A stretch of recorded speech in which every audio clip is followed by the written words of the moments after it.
베드로가 서신을 보내고 있는 지역들의 교회 공동체, 그 안에 있는 성도들은 믿음의 시련을 잘 견디고 있었지만 어느 틈엔가 그들 안에 거짓 선생들이 들어와서 하나님의 말씀, 사도들을 통해서 또 가르쳐진 복음의 메시지들을 계속해서 왜곡시키고 있었습니다. 그런데 그 왜곡시킨 내용들이 얼마나 육체의 정욕에 좋은 왜곡이었는지 많은 이들이 그 왜곡된 가르침을 따라가면서 복음과 다르게, 하나님의 뜻과 다르게 사는 모습들을 많이 가지고 있었던 것입니다. 그렇게 왜곡시킨 내용들이 여러 가지가 있으나 중요한 것 한 가지가 무엇이었냐면 바로 재림지연설이었습니다. 그들이 주장했던 재림지연설은 문장만 보면 예수님의 재림이 더디다, 예수님이 늦게 재림하신다, 이런 의미처럼 여겨지지만 실제로 재림지연설이 갖고 있는 의미는 예수님이 재림하지 않는다였습니다. 예수님이 재림하지 않는다라고 여기기 때문에 그들은 새하늘과 새 땅에 대한 소망을 갖지 않고 구원받은 백성으로서 이제 하나님을 통해, 예수를 통해 이 땅에서 잘 되는 것에만 무조건 초점을 맞추고 이 땅에서 내 육신의 정욕, 안목의 정욕을 만족시키는 것에만 초점을 맞추며 아주 이기적으로 살게 되었던 것이죠. 그러면서 그 거짓 선생들이 예수님의 재림이 왜 더디냐, 예수님의 재림이 왜 없다라고 여기느냐, 그들이 주장했던 것은 이것이었습니다.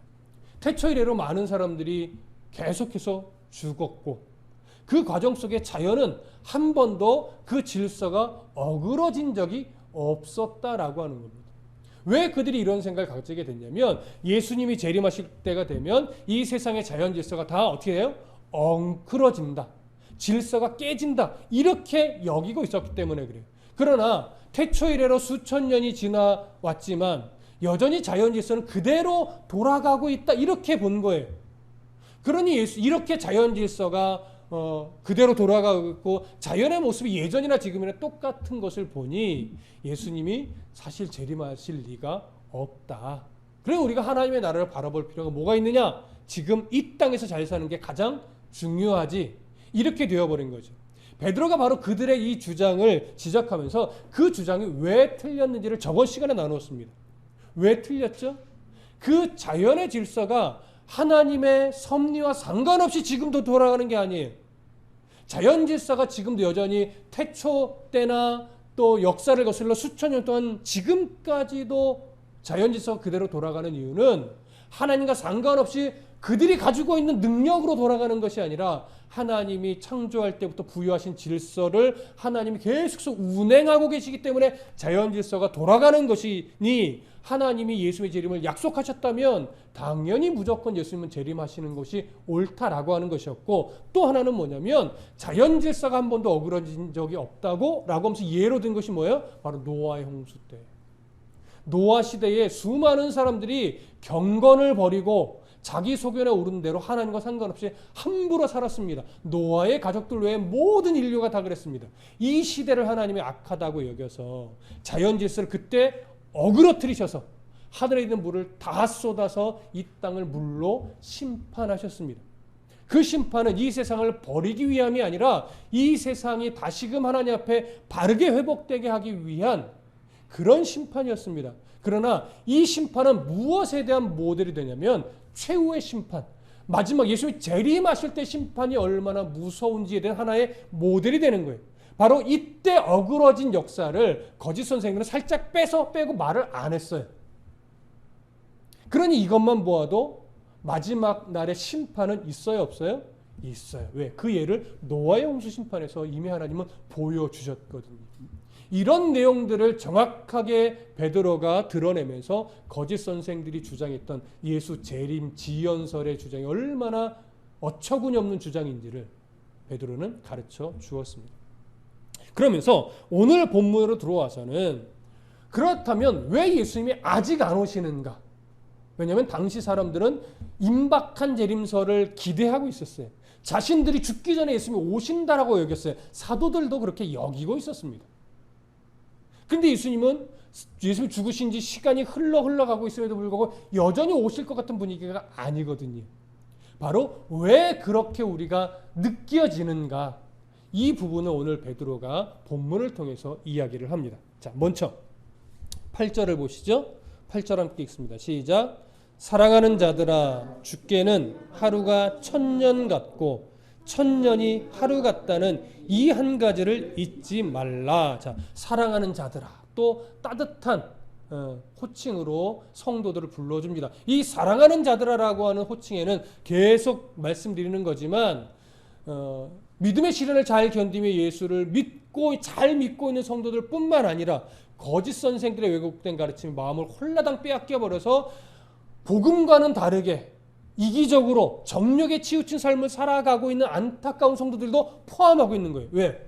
그들을 버리기 위한 서신이 아니라 그들이 빨리 회복하여 다시 믿음의 시련을 기꺼이 견디며 하나님 나라를 소망하는 중에 믿음의 백성으로 바르게 다시 살아가게 되기를 원하고 소망하는 목회 서신이기 때문에 이 사랑하는 자들이라고 하는 범죄는 지금 교회 밖으로 왜곡된 신앙에 살아가고 있는 그들까지 다 품고 하는 말인 겁니다.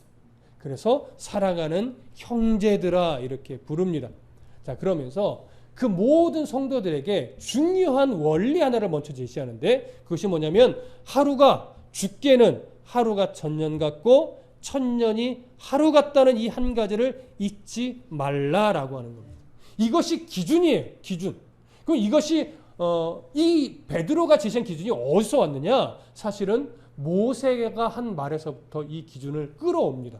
자, 어디를 잠깐 보시냐면 시편 90편을 잠깐 보겠습니다. 구약성경 시편 90편 4절.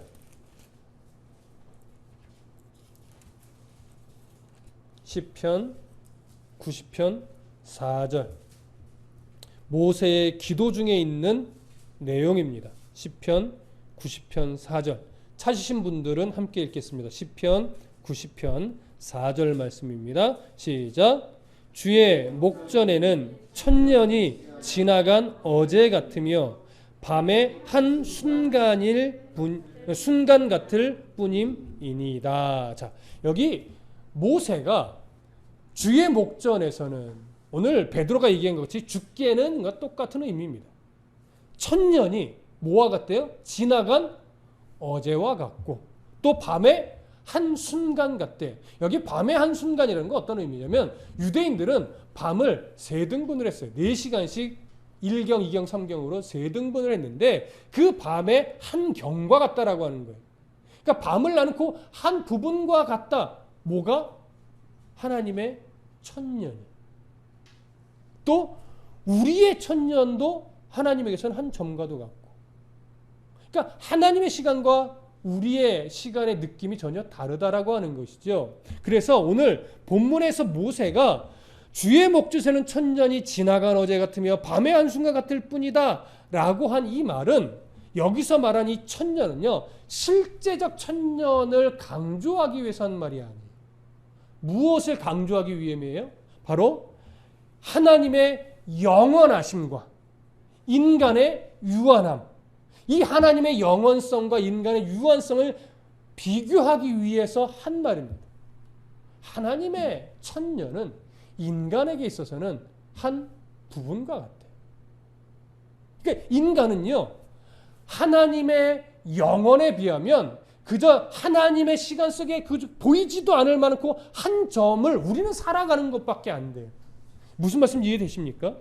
그래서 바로 이 하나님의 영원한 시간 속에 우리가 사는 역사, 그저 보일락말락한 한 점과도 같은 인생을 사는 우리인데 베드로는 이 개념을 인용해서 주께는 하루가 1000년 같고 1000년이 하루 같다 이렇게 말을 한 겁니다. 그러면 베드로가 왜 이 사실을 이 모세의 말을 인용해서 이렇게 강조한 걸까요? 하나님의 영원하신 시간 속에 그저 보일락말락하는 한 점을 살아가는 유한하고도 유한한 인간이 그저 짧은 안목을 가지고 예수님의 재림이 지연되었다, 예수님이 오시지 않는다 라고 함부로 판단하면서 그것을 말하고 있는 이 어리석음을 드러내는 겁니다. 그러니 사람이 볼 때는 예수님의 재림이 어떻게 된 것 같아요? 더디 오는 것 같아요. 또 왜곡된 시선으로 보면 마치 안 오시는 것 같이 여겨질 뿐이에요. 그러나 왜 그렇다고요? 영원이라고 하는 하나님의 시간 속에 그저 한 점을 사는 우리이기 때문에, 유한하고 부족하고 어눌한 우리이기 때문에 우리들의 시선에 그렇게 보일 수도 있을 뿐이지, 하나님은 시건치 않으시는 분이기 때문에, 영원하신 하나님이 예수님이 재림한다라고 약속하셨으면 반드시 분명히 오는 겁니다. 그 하나님의 말씀을 함부로 뒤로 보내놓고 자기들의 경험과 자기들의 생각으로 함부로 하나님의 약속을 판단하여 예수님이 더디 오신다고, 아니 예수님이 안 오신다고 이렇게 말하는 것은 어불성설인 거죠. 말도 안 되는 것이죠. 이것을 베드로가 강조하고 싶어서 오늘 본문에서 사랑하는 자들아 죽게는 하루가 1000년 같고 1000년이 하루 같다는 이 한 가지를 잊지 말아라 얘기를 하는 거예요. 쉽게 얘기하면 이거예요. 하나님 앞에서 어리석은 너희가 감히 하나님의 일이 어떻다 저떻다 말할 처지가 되느냐? 이런 거죠. 무슨 말씀 이해되십니까? 인간의 모습을 정말 적나라하게 드러낸 거예요. 이 표현이 굉장히 시적인 표현 같지만요, 사람의 한계성과 사람의 무지함과 어리석음을 적나라하게 드러난 거예요. 주의 1000년이 죽게는 하루가 1000년 같고 1000년이 하루 같다. 그 영원하신 하나님 앞에 우리가 무엇을 드러낼 수 있으며 무엇을 말할 수 있겠습니까? 자, 그래서 이제 9절을 보세요. 9절을 오늘 본문 9절 함께 읽습니다. 시작. 주의 약속은 어떤 이들이 더디다고 생각하는 것 같이 더딘 것이 아니라 오직 주께서는 너희를 대하여 오래 참으사 아무도 멸망하지 아니하고 다 회개하기에 이르기를 원하시느니라. 아멘. 여기 보면 주의 약속은 이렇게 말해요. 주의 약속이 뭐예요? 하나님이 하신 말씀이에요. 하나님 무엇을 약속하셨어요? 주님이 재림할 거다. 그 시건으로 농담으로 하신 말씀이 아니란 말이죠. 주님이 예수님이 재림하실 거야 라고 말씀하셨으면 그건 반드시 이루어지는 일이지 너희들이 생각하는 것처럼 더디오는 그런 것이 아니다라고 하는 것이죠. 그래서 주의 약속은 어떤 이들이 누구겠어요? 거짓 선생들이죠. 또 거짓 선생들의 말만 믿고 그들의 왜곡되고 어리석은 주장을 함부로 입 밖으로 내뱉는 자들이죠. 그 어떤 이들이 더디다고 생각하는 것 같이, 안 오신다고 여기고 있는 것 같이 더딘 것이 아니다, 안 오시는 것이 아니다, 이 얘기를 아주 단정지어서 말하는 겁니다. 그러면서 왜 그렇게 예수님이 더디 오는 것처럼 느껴지느냐, 그 이유를 말하는데 이렇게 얘기합니다. 오직 주께서는 너희를 대하여, 이 너희가 누구예요? 오직 주께서는 너희를 대하여, 다 또요. 한번 이 너희가 누굴까 한번 생각해 보세요. 그 다음에 오래 참으사 아무도 멸망하지 아니하고 다 회개하기에 이르기를 원하시느니라. 그러면 여기서 너희를 대하여 할 때 너희와 오래 참으사 아무도 멸망하지 아니하고의 아무도는 같을까요? 다를까요? 이건 같죠. 너희에 대하여 오래 참으사, 그 너희가 바로 아무도 멸망하지를 않으신다 할 때 그 아무도와 똑같은 대상이에요. 그러면 오늘 이 말씀은 아무도 멸망하지 않고 다 회개하기에 이르게 하기를 원하시기 때문에 주께서 지금 오래 참고 있는 중이지 더디 오거나 안 오시는 게 아니야, 이 얘기죠. 무슨 말씀 이해되십니까? 그러면 우리가 한 가지 이제 점검하실 게 있어요. 그래서 너희와 아무도는 누구일까요? 우리가 지금 가지고 있는 어떤 신학적인 이해로 보면 여기서 말하는 너희, 여기서 말하는 아무도는 예수를 믿는 자들 중에, 또 하나님이 선택한 백성들 중에 아직 회개하지 않고 아직 예수님을 나의 구주 나의 하나님으로 영접하지 않은 자를 의미하는 것으로 여겨져요. 그러나 오늘 본문에서는요, 그런 신학적 입장을 이야기하는 것이 아니라 성경 전체 기본적으로 흘러가는 하나님의 마음을 먼저 드러낸 것으로 여겨집니다. 그래서 신학자들도 두 가지 견해예요. 모든 인류로 보는 견해와 믿음의 성도들 중에, 또 하나님이 선택한 백성들 중에 아직 회개하지 않은 자, 아직 회심하지 않아서 예수를 주로 믿지 않는 자들로 보는 시선도 있습니다. 오늘 본문은 그 하나님이 선택한 백성들 중에 아직 회심하지 않은 자를 의미한다고 보기보다 모든 인류로 보는 것이 더 옳다라고 여겨집니다. 그래서 하나님은요, 지금 전 인류에게 회개할 수 있는 기회를 주시는 거예요. 그렇다고 해서 이것이 다른 진영의 신학자들이 주장하듯이 보편구원론, 보통 또 만인구원론이라고 하죠. 하나님은 모든 사람, 무조건 모든 사람을 다 구원하신다, 이렇게 보는 것이 만인구원론인데 그것을 지지하는 의미는 아닙니다.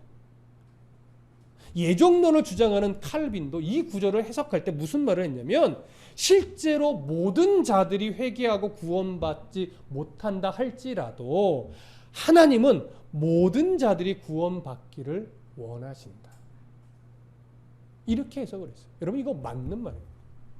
하나님 모든 자들이 회개하기를 원하시죠. 그러나 모든 자들이 회개하지는 않습니다. 그 중에 하나님은 잃어버리지 않을 영혼을 선택하시는 것, 이것이 예정론이죠. 예정론은 좀 어렵습니다. 그래서 지금 굳이 이 예정론을 설명하지는 않을 겁니다. 에스겔서나 로마서나 디모데전서나 성경의 곳곳을 보면 하나님의 이런 마음들, 기본적으로 하나님이 가지고 있는 이런 마음들을 다 기록해 놨습니다. 그렇기 때문에 예수님의 재림이 더디게 여겨지는 이유는 하나님이 태만하시거나 하나님이 능력이 부족하시거나 또 하나님이 약속을 어기시는 것이거나 아니면 선지자들이 거짓말하는 것이 아니라 하나님이 지금 오래 참으시는 거예요. 왜? 아직 회개해야 될 자들이 있기 때문에. 이것이 하나님의 마음입니다. 그러나 너무나 많은 사람들이 죄에 사로잡혀 있어서 어리석게도 하나님이 지금 주시는 회개 기회를 붙잡지 않고 있을 뿐인 거예요. 이런 이유로 베드로가 그 다음 절에 뭘 말하냐면, 그러나 주의 재림의 날이 도둑같이 온다는 말을 그래서 하는 겁니다. 왜요? 경각심을 가져야 되니까. 자, 10절을 함께 읽겠습니다. 10절 함께 읽습니다. 시작. 그러나 주의 날이 도둑같이 오리니 그 날에는 하늘이 큰 소리로 떠나가고 물질이 뜨거운 불에 풀어지고 땅과 그 중에 있는 모든 일이 드러나리로다. 자, 여기 그러나라고 하는 연결어가 중요한데, 이 그러나라고 하는 이 연결어에는요, 의미적으로 보면 크게 두 가지 의미를 담고 있어요. 첫 번째는 어떤 의미냐면, 예수님의 재림이 더디다고 말하는 주장에 대해서 그러나 이렇게 말하는 거예요. 예수님이 더디 온다고, 그러나 그렇지 않아, 반드시 예수님의 재림은 있어, 이걸 이해하고 싶은 그러나예요.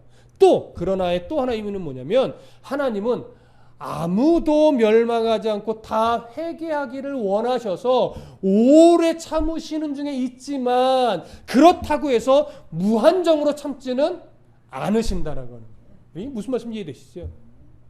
이것을 설명하기 위한 그러나예요. 그러나. 자, 베드로는 하나님의 이 오래 참으심이 끝나고 예수님의 재림하시는 날이 오는데 이 날에 대해서 뭐라고 비유적으로 설명하냐면, 주의 날이 도둑같이 오리니라고 말합니다. 여러분, 왜 굳이 도둑같이라는 표현을 했을까요? 여기서 비유하는 건 딱 하나예요. 도둑은 예고 없이 갑자기 쳐들어오는 거예요. 그것도 조용히. 나 도둑인데 곧 간다, 문 열어놔라, 뭐라든가 내가 네 집에 들어가면 위험하니까 니들 다 피해 있어라, 이렇게 예고하고 오지 않습니다. 뭐 궤도 루팡도 아니고. 무슨 말씀 이해되시죠? 도둑의 특성은요, 은밀하게 갑자기 어느 날 불시에 몰래 와서 훔쳐가는 거예요. 이게 훔쳐가는 건 중요하지 않죠. 초점 뭐예요? 갑자기. 아무도 모르게 어느 날 갑자기 예고 없이 오시는 거예요. 그러니 예수님의 재림도 예고하고 카운트다운과 함께 그렇게 오시는 것이 아니라, 예수님의 재림도 우리가 생각하지 못하는 그때 갑자기 오신다라고 하는 의미가 바로 도둑같이 오신다라는 이 비유적 표현에 담긴 겁니다. 계시록 3장이나 16장 또 데살로니가전서 여러 곳에 예수님의 갑자기 오심은 분명하게 성경이 증언하고 있으니까 우리는 이 부분에 대해서만큼은 반론의 여지가 없을 겁니다. 그런데 우리가 마태복음 24장 3절부터 14절의 내용을 정리하면서도 수차례 확인했듯이 너무나 많은 사람들이 말세의 징조를 가지고 자꾸 무엇을 하려고 그래요? 예수님이 오시는 날을 측정하려고 해요. 요즘도 간간히 제 이메일을 열어보면 사랑하는 주의 백성들이여 회개하십시오. 천국이 가까이 왔습니다 하고 뭔 또 뚱따지 같은 소리를 하려고 이런 제목을 했나 열어보면 여지없이 요즘 세상이 이러하니 예수님이 곧 오십니다. 여기까지만 해도 제가 그나마 이해를 하겠어요. 근데 자꾸 몇 년을 밝히려고 하고 몇 월을 밝히려고 하고 누가 환상으로 들었는데 이런 말도 안 되는 헛소리를 짓거리고 있단 말이에요. 지금도 여전히 간간히 이런 메일이 와요. 저는 미국에 사는 어떤 은퇴 누군데 막 이러면서 제가 우리 서옥심 집사님 말을 빌어서 이렇게 얘기합니다. 꼴값 떨고 있는. 속 시원하시죠? 그건 정말 꼴값이에요, 여러분. 마태복음에서 분명히 말했어요. 말세의 징조와 재림의 징조는 달라요. 말세의 징조는 난리와 난리 소문이 있고 전쟁과 기근이 있고 사랑이 식어지고 막 속여서 막 예수 믿는 자를 핍박하고 이런 것이 예수의 초림부터 재림하실 때까지 언제든지 항상 일어나는 일이에요. 어느 때 좀 더 심하냐 어느 때가 좀 덜했냐의 차이뿐이지 항상 있습니다. 항상. 근데 재림의 징조는 뭐라고 예수님이 분명하게 말했어요? 천국 복음이 충만해지면 그때 예수님이 오시는 거예요. 그게 재림의 징조예요. 근데 이 재림의 징조, 복음이 충만해지는 건 사람이 판단할 수 없어요. 누구만이 판단하시는 거예요? 하나님만이 판단하시는 거예요. 그러니까 아무도 모르죠. 하나님이 복음이 이 정도면 충만하게 됐다. 마치 신랑이 신부에게 내가 집을 짓고 곧 올게요. 기다리세요. 그러면 집에 가서 아버지 집 옆에 아내와 함께 살 집을 이렇게 짓는데 그 집이 완성되었다라고 판단한 건 아들의 몫이 아니에요. 누구의 몫이에요? 아버지의 몫이에요. 아버지가 아들이 짓는 집에 이렇게 상황을 딱 보시고 아 이제 충분해. 이제 가서 너의 아내를 데려와라. 할 때 아들이 가는 거예요. 아들이 정하지 않아요. 그래서 예수님 자신도 모른다고 말씀하신 거예요. 그 유대인들의 결혼 풍습에 의거해서. 예수의 재림의 날은요. 사람이 감히 어떻게 계산해 볼 수도 없어요. 그냥 어느 날 갑자기 하나님이 이때다면 예수님 재림하시는 거예요. 근데 왜 아직까지도 이때다 안 하시는 거예요? 기회를 주는 거예요. 아직도 회개해야 될 때도 있기 때문에 하나님 보시기에 아직도 복음이 전해져야 되고 아직도 그 복음을 듣고 회개해야 될 자들이 있기 때문에 하나님이 아직도 예수님에게 이때다라고 말씀하시지 않는 거예요. 여러분 이해되시죠? 그러니 혹여나 또 어느 누군가가 내가 환상으로 또는 내가 꿈에 또는 내가 어떤 예언의 은사가 탁월한 누군가의 얘기를 들었는데 예수님의 재림이 몇 년 안 남으셨대. 이런 소리를 하걸라. 어떻게 말하라고요? 존중해서 제발 꼴값 좀 떨어주지 마세요. 이렇게 얘기하시면 돼요. 감히 어느 누구도 측량할 수조차 없습니다. 그러니까 우리의 몫은 그냥 뭐예요? 예수님이 내일 오실 것처럼 오늘 최선을 다해 사는 거예요. 또 내일에 우리가 눈을 뜨면 또 그 다음날 오실 것처럼 그 오늘에 최선을 다해서 성도답게 살아내는 거예요. 그게 가장 좋은 겁니다. 그러니까 우리의 입장에서는 예수님이 언제 오시는 거예요? 그냥 내일 오시는 거예요. 우리의 입장에서는. 예수님 내일 오시는 거예요. 그래서 오늘 부끄럽지 않게 살아가려고 부단히 더 노력하시면 충분합니다. 자, 이제 베드로가요.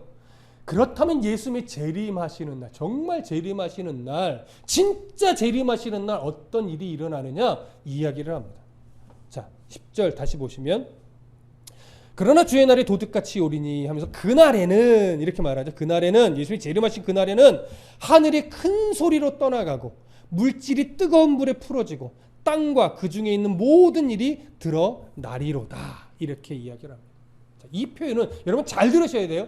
지금 여기서 하늘이 큰 소리로 떠나가고 물질이 뜨거운 불에 풀어진다. 이 표현은요.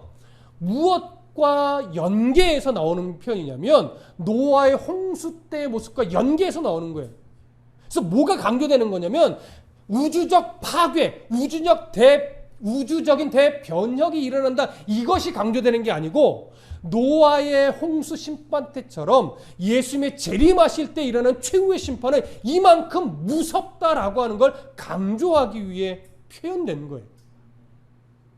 그리고 여기에 여러분, 하늘이 큰 소리로 어떻게 된대요? 떠나간대요. 여러분 생각해 보세요. 하늘이 떠나갈 수 있어요? 어떻게 해야 하늘이 떠나갈까요? 이거는요, 말이 안 되는 거예요. 근데 왜 이렇게 표현했느냐? 당시 유대인들의 이 우주를 이해하는 세계관 속에는요, 하늘이 어떤 뚜껑처럼 덮여 있다라고 이해를 했어요. 그러니까 마지막에 우주적 대격변이 일어나니까 그 덮고 있던 하늘이 어떻게 되는 거예요? 떠나간다라고 그들은 생각을 한 거예요. 베드로도 마찬가지. 아직 우주적인 이해가요, 충만하게 있을 때가 아니에요. 그러니까 예수님도 그걸 그냥 이해하고 그들의 이해 속에 이렇게 표현하도록 남겨두셨어요. 이걸 뭐 정말 우주적 또 어떤 과학적 사고로 옳으니 그르니 이걸 판단할 만한 성향의 내용이 아닙니다. 그들의 이해 속에 이렇게 마지막 때 심판이 얼마나 무서울지를 이렇게 표현합니다.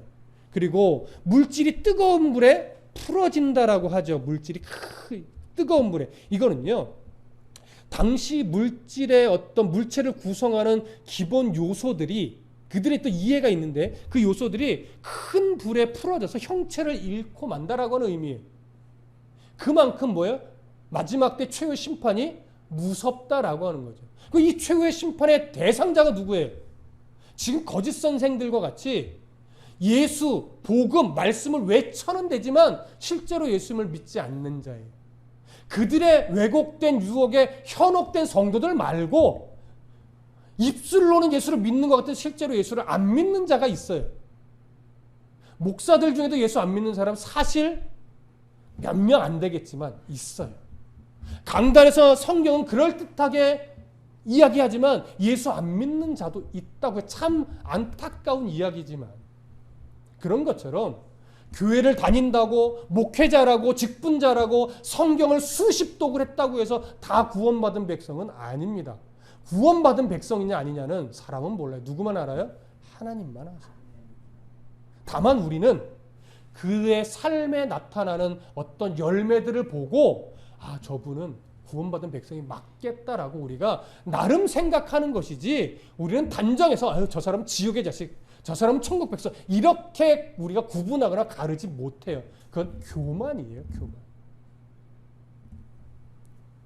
자, 그러나 여러분, 오늘 이 표현을 통해서 종말론을 연구하는 학자들 중에는요, 두 가지로 갈라집니다. 이건 이제 좀 상식적으로 아실 필요가 있는데, 마지막 때 최종 심판이 일어나서 새하늘과 새 땅, 예수님이 우리를 데리고 갈 새하늘과 새 땅, 그 땅이 이 지구가 완전히 파괴되고 새롭게 창조되는 지구로 데려가는 거냐, 그것이 새하늘과 새 땅이냐, 아니면 죄로 오염된 이 지구가 마지막 심판과 이 심판으로 인해서 모든 죄의 이 성향들이 다 사라지고 다시 에덴 때처럼 이 지금 하나님 창조신 지구가 회복이 되는 거냐, 두 가지 견해가 팽팽하게 갈라져 있습니다. 어떤 것으로 선택을 해도 아무런 문제가 없습니다. 그러나 우리가 저와 함께 한 1년 넘게 요한계시록을 강의하면서 정리한 결과 어느 쪽에 조금 더 가까울 거라고 우리는 여겼냐면, 이 지구가 완전히 없어지고 새로운 지구가 창조되는 것이 아니라 죄로 오염된 이 지구에 완전히 죄의 영향력이 다 사라지고 다시 처음 창조 때처럼, 아니면 처음 창조 때보다 더 아름답고 온전하게 회복되는 것으로 보는 것이 더 성경 전체적인 뉘앙스에서는 더 옳지 않을까, 우리는 그렇게 정리를 했었습니다. 그렇기 때문에 오늘 여기에서 10절에서 표현된 하늘이 큰 소리로 떠나가고 물질이 뜨거운 불에 풀어진다라고 하는 이 표현이 이 지구가 완전히 박살나는, 이렇게 저희는 보지 않을 거예요. 이것은 단순하게 심판의 무서움을 지금 표현한 것이고, 정말 예수님의 재림 때 우주적인 대격변이 어떤 모양새로 일어나는 것이냐, 그건 우리는 알 수 없어요. 진짜 자연 질서가 깨지고 뭐 태풍이 불어오고 모든 것이 막 땅이 솟아나고 가라앉고 이런 일과 함께 오실지, 아니면 예수님이 재림하신 그 모습 자체가 우리에게 이러한 두려움처럼 오시는 건지, 믿지 않는 자들에게 우리에겐 두려울 요소가 없지요. 우리는 기쁘고 감사하고 내려오시는 주님만 봐도 정말 흥분을 가라앉지 못할 거예요. 하지만 예수를 주로 고백하지 않은 자들에게는 막 땅이 솟구치지 않아도 재림하시는 예수님만 봐도 저기 이제 나는 심판만 남았구나, 무서운 심판만 남았구나는 두려움에 진짜 벌벌벌 떨게 될 거예요. 여러분, 땅이 솟구치지 않아도 예수님 봐도 두렵죠. 그런 모습일지 우리는 정확하게 알 수는 없습니다. 다만 오늘 본문에서는 우리는 이렇게 이해하는 거죠. 마지막 때 심판이 얼마나 무서울지 그것을 강조해주는 표현으로 우리는 이해를 할 겁니다. 이해되시죠? 그 다음에 그런 의미로 하늘이 큰 소리로 떠나가고 물질이 뜨거운 불에 풀어지고 라는 이 표현을 우리가 이해했다면, 그 다음 땅과 그 중에 있는 모든 일이 뭐하리라? 드러나리로다. 이건 어떤 의미냐면 인간의 모든 역사 속에서 사람이 행해왔던 모든 일들이 하나님 앞에 낱낱이 뭐예요? 드러난다는 얘기예요. 자, 이제 여기서 하나의 오해를 정리해야 될 거. 이러다 보니까 예수를 믿는 사람이든 아니든 또 목회자든 성도든 마음에 걱정이 생겨요. 예수를 믿어 난 천국 백성이 된 거는 맞는데 하나님 앞에 딱 갔는데 사람은 누구나 부끄럽고 수치스럽고 이런 게 있거든요. 아무도 모르는 머리로, 행동으로, 죄는 아니라고 할지 몰라도 참 부끄러운 생각이나 행동들이 있어요. 그게 그 앞에 드러나면 내가 자식 얼굴을 어떻게 보며 부모님 얼굴을 어떻게 보며 이거 어떡하지? 이런 걱정이 생긴단 말이에요. 여러분, 여기서 드러난다는 거예요. 물론 하나님 모르시지 않죠. 다 알죠. 근데 그런 게 드러난다는 의미가 아니에요. 여기서 낱낱이 드러난다는 이야기는요, 기본적으로 이겁니다. 주님을 믿지 않는 불신자에게는요, 변명의 여지가 없어요. 뭐가? 하나님이 다 알고 계시는 그 인생 속에 드러난 모든 일들이 낱낱이 드러나기 때문에 그가 나는 왜 구원받지 못했습니까? 이게 말이 됩니까? 라고 변명할 여지가 없어요. 또 예수를 믿는 백성이 자신의 의를 하나님 앞에 드러낼 여지도 없어요. 왜? 나의 어떠함 때문에 구원받은 게 아닌데 오히려 우리한테 드러낸다고 하면 부끄럽고 수치스럽고 죄스럽고 미안한 거, 하나님 앞에 정말 넙죽 엎드려서 내가 어떻게 구원받을 수 있습니까? 이렇게 말할 거리밖에 없는데, 그런데 그러니까 우리에게는 뭐밖에 없는 거예요? 구원받은 백성으로서의 말도 안 되는 은혜밖에 없는 거예요. 하나님 앞에서. 그런 차원으로 낱낱이 드러나는 거예요. 우리의 공로가 없어요. 그저 우리에게는 은혜밖에 없음이 드러나고, 믿지 않는 자들에게는 나는 왜 구원하지 않았느냐라고 변명할 수 있는, 내가 예수를 믿지 않을 수밖에 없었어요 라고 변명할 만한 여지가 전혀 없는 거예요. 네, 낱낱이 다 드러나니까. 행위뿐만이 아니라 머릿속에 있는 모든 생각까지도 주님 앞에서 낱낱이 드러나니까 우리는 하나님의 할 말이 없는 거죠. 그 어느 누구도. 그 의미가 바로 땅과 그 중에 있는 모든 일이 드러나리로다, 이 얘기를 하는 거예요. 자, 이제 11절부터 13절 함께 읽습니다. 11절부터 13절 시작. 이 모든 것이 이렇게 풀어지리니 너희가 어떠한 사람이 되어야 마땅하냐? 거룩한 행실과 경건함으로 하나님의 날이 임하기를 바라보고 간절히 사모하라. 그날에 하늘이 불에 타서 풀어지고 물질이 뜨거운 불에 녹아지려니와 우리는 그의 약속대로 의가 있는 곳인 새 하늘과 새 땅을 바라보도다. 이제 정말 중요한 부분입니다. 들어보십시오. 자, 11절 다시 봅니다. 이 모든 것이 이렇게 풀어지리니 너희가 어떠한 사람이 되어야 마땅하냐. 쉽게 얘기하면 이렇게 마지막 때 예수님의 재림은 분명히 있고 그때 마지막 심판이 이렇게 무서울 정도로 임하는 것이 사실인데, 그렇다면 예수님이 언제 오실지 모르는 이 상황에서 너희가 어떻게 사는 것이 마땅하겠느냐. 당연히 어떻게 해요? 긍정적인 대답을 기대하는 질문이죠. 바르게, 성도답게 바르게 살아야 된다는 거죠. 예수님이 안 오실 것처럼 나의 육신의 안목과 이상의 자랑을 가지고 이기적으로 이 땅에서 잘 되는 것만 바라보며 그렇게 거기에 목을 매며 살아가는 인생이 되지 말고 하나님의 뜻에 합당하게 다시 사도들로부터 배운 그 복음의 가르침에 합당한 삶을 살아내는 것이 마땅하다는 대답을 듣고 싶은 거예요. 그래서 어떠한 사람이 되어야 마땅하냐라고 하는 질문을 던지는 겁니다. 이해되시죠?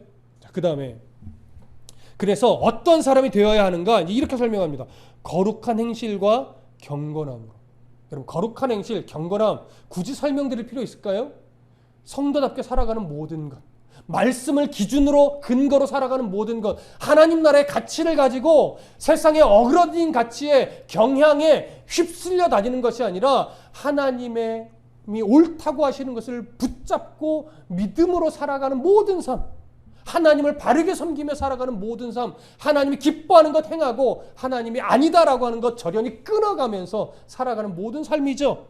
거룩한 행실과 경건함으로. 자, 이렇게 살아가야 되는데 하나님의 날이 임하기를 바라보고 간절히 사모하라. 방향성이에요. 왜 그렇게 경건함으로 거룩한 행실로 살아가야 되느냐? 우리의 소망이 이 땅에 있는 것이 아니라 하나님의 어디에 있기 때문에? 하나님의 나라에 있기 때문에.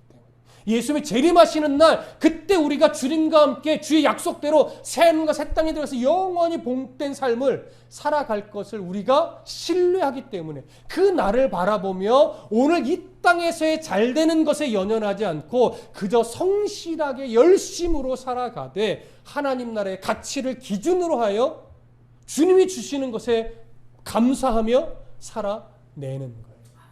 이게 오늘 본문의 말이에요.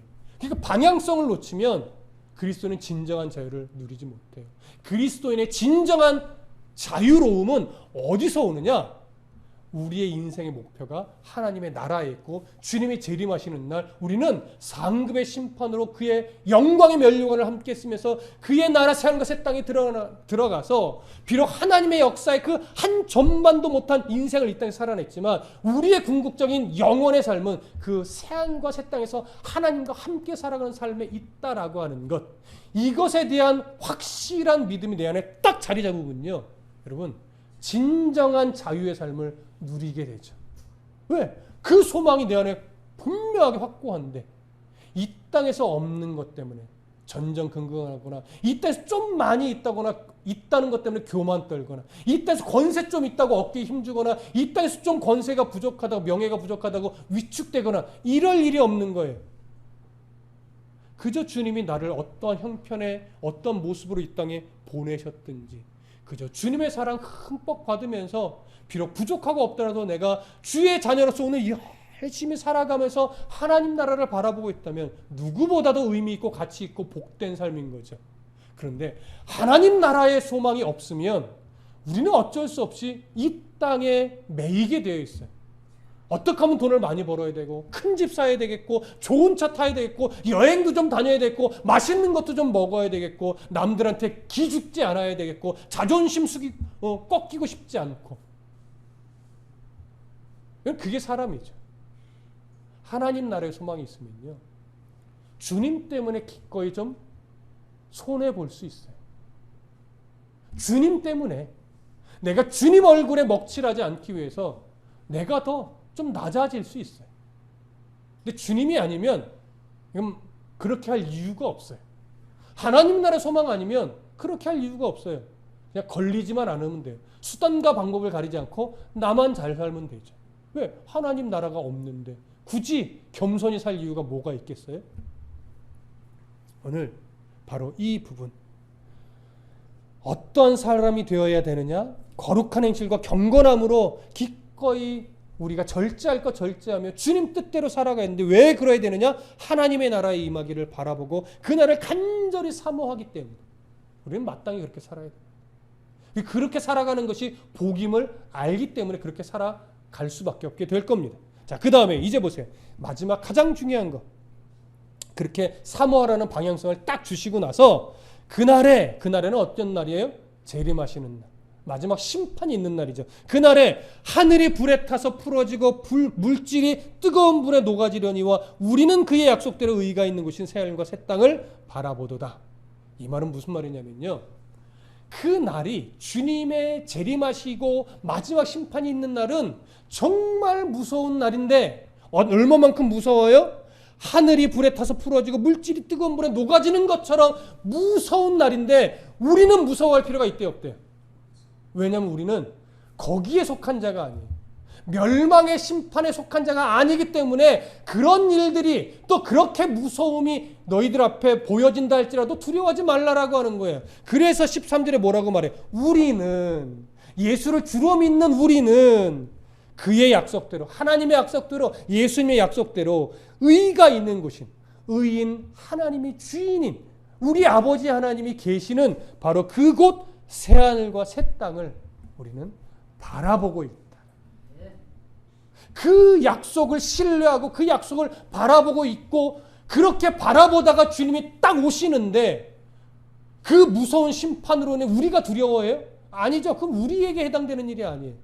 바로 이 사실, 주님의 약속 때문에 우리는 기뻐하고 감사하며 새하늘과 새 땅의 그 소망 때문에 정말 가장 행복한 날이 될 거예요. 그러니 마지막 때를 두려워하지 말라가 오늘 바로 이 12절 13절에서 말하는 베드로의 강조점이에요. 놀랍게도 이 강조점은 요한계시록의 강조점과도 똑같습니다. 요한계시록 강조점 두 개예요.